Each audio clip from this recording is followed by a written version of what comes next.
కాలానికి మించిన శక్తి మరి దేనికి ఉండదని చెప్పాలి.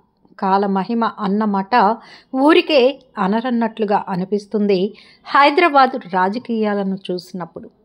ఒకప్పుడు తిరిగిలేని ఆధిక్యతను ప్రదర్శించిన నేతలు ఆ తర్వాతి కాలంలో వారి కుటుంబాలు ఆ పరంపరను కొనసాగించలేక కనుమరుగవుతూ ఉంటారు.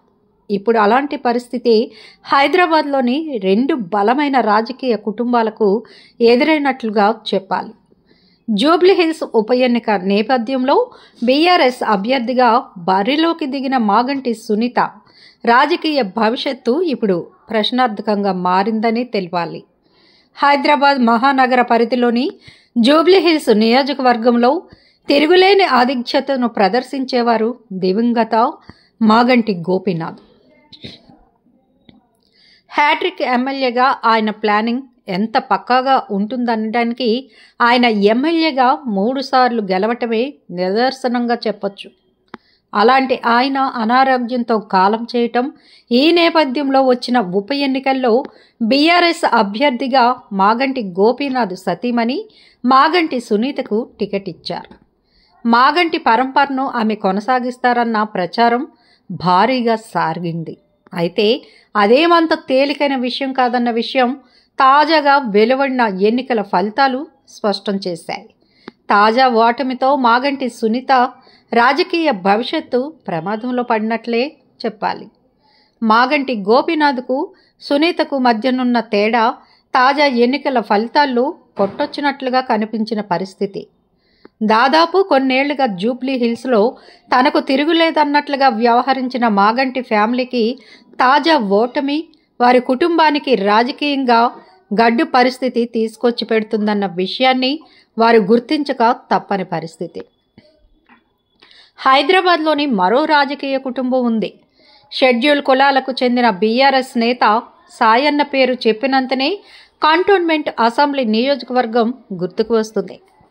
టీడీపీలో ఉన్న ఆయన ఆ తర్వాత చోటు చేసుకున్న పరిణామాలతో బీఆర్ఎస్ ఆయన చేరినప్పుడు టీఆర్ఎస్లో బలమైన నేతగా, అదే సమయంలో గ్రేటర్ పరిధిలో తిరిగిలేని ఆధిక్యతను ప్రదర్శించిన పరిస్థితి.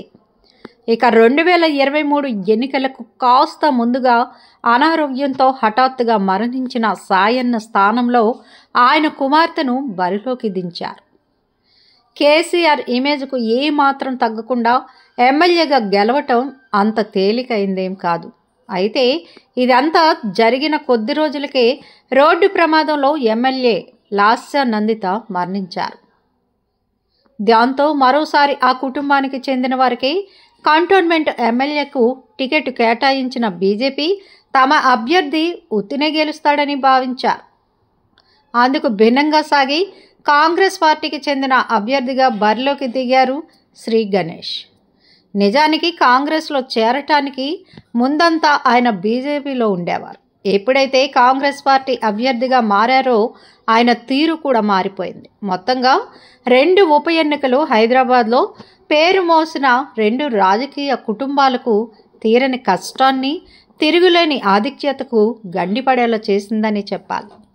తమ కనుసైగతో నియోజకవర్గాన్ని శాసించిన 2 నేతలు వారు అనూహ్య రీతిలో కాలం చేసిన తర్వాత వారి కుటుంబాలు రాజకీయ ప్రాముఖ్యతను కోల్పోయిన తీరు చూస్తే కాలమహిమ కాకుండా ఇంకేముంటుంది.